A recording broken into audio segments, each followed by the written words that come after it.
हलगीच्या निनादात आपण पाहू शकतो प्रभाग क्रमांक 4 मधील राष्ट्रवादीचे अधिकृत उमेदवार जे आहेत रश्मिराज देसाई आणि गायकवाड वहिनी यांची प्रचार फेरी इथे निघालेली आहे। शेकडोंच्या संख्येने या प्रचार रॅलीमध्ये नागरिक सहभागी झाले आहेत। प्रभाग क्रमांक 4 मधील आहेत उदय जोशी आहेत राष्ट्रवादीचे नेते। काय सांगाल अण्णा, कशा पद्धतीने मतदारांचा प्रतिसाद मिळतोय? आज रॅलीच्या माध्यमातून तुम्ही नागरिकांशी संवाद साधलाय, विनंती केलाय, काय वाटते प्रभाग 4 मध्ये काय वातावरण आहे? कडिंगलज नगर परिषद निवडणूक सन 2025 या निवडणुकीच्या निमित्तानं आम्ही मतदारांच्या सामोरे जात असताना राष्ट्रवादी काँग्रेस पक्ष आणि नामदार हसन मुश्रीफ साहेब यांच्या नेतृत्वाखाली जी निवडणूक लढवत आहोत त्यामधला जर प्रतिसाद लोकांचा आज जी रॅली निघालेली आहे या रॅलीमध्ये या मतदार प्रभागातीलच जास्तीत जास्त लोक या रॅलीमध्ये सहभागी झालेले आहेत।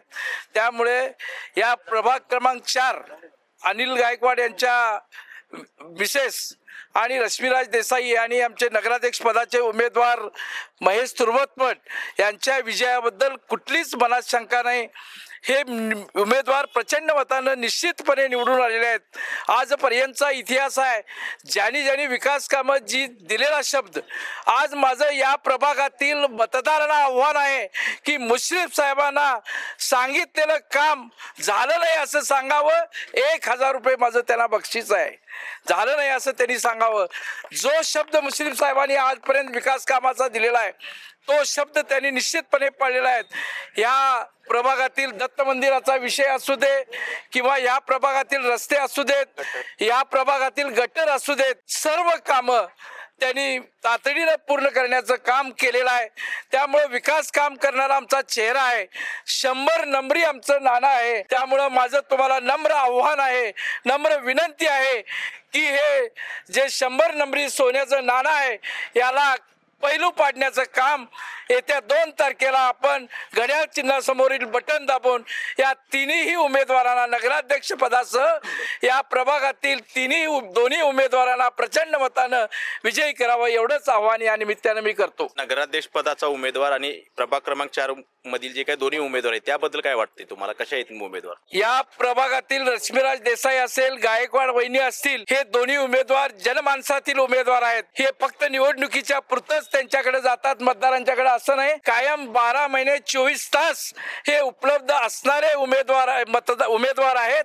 आणि त्यामुळे मतदाराला खात्री आहे, कारण या भागातच राहणारे हे उमेदवार असल्यामुळं आणि गावगाड्यातील काम करणारी, खालच्या ग्राउंड लेवलला जाऊन काम करणारी ही मंडळी आहेत।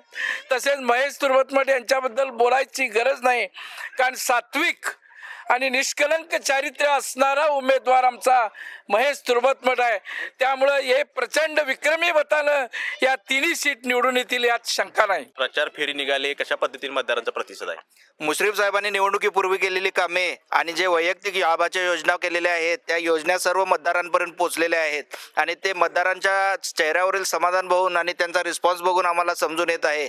नगराध्यक्ष पदाचा उमेदवार तसेच खालचे दोन्ही उमेदवार हे नागरिकांच्या पसंतीस पडलेले असून त्याबद्दलच्या भावना नागरिकांकडून व्यक्त होत आहेत। मला खात्री आहे की येणाऱ्या निवडणुकीमध्ये नगराध्यक्ष पदासकट 22 उमेदवार हे मुश्रीफ साहेबांच्या नेतृत्वाखाली राष्ट्रवादीच्या पॅनलमधून प्रचंड मताने निवडून येतील याबद्दल मला खात्री आहे। प्रभागामध्ये जात आहात, प्रचार रॅली असेल किंवा मतदारांशी संवाद साधण्याचा प्रयत्न करताय। आज प्रभाग क्रमांक 4 मध्ये रॅली झालेली आहे, काय वाटते इतर प्रभागांच्या पेक्षा या प्रभागामध्ये कसं सहकार्य मिळेल? या प्रभागातील उमेदवार जे आहेत ते गेले 7-8-10 वर्षे त्यांची मेहनत पाहून आणि त्यांच्या मेहनतीच्या माध्यमातून उपस्थित जनसमुदाय जर पाहिला तर ते विक्रमी मताने निवडून येतील आणि ह्या ठिकाणचा केलेला विकास आणि इथून पुढे होणारा विकास हे गृहीत धरून हे सर्व मतदार बंधू आमच्या पाठीशी आहेत।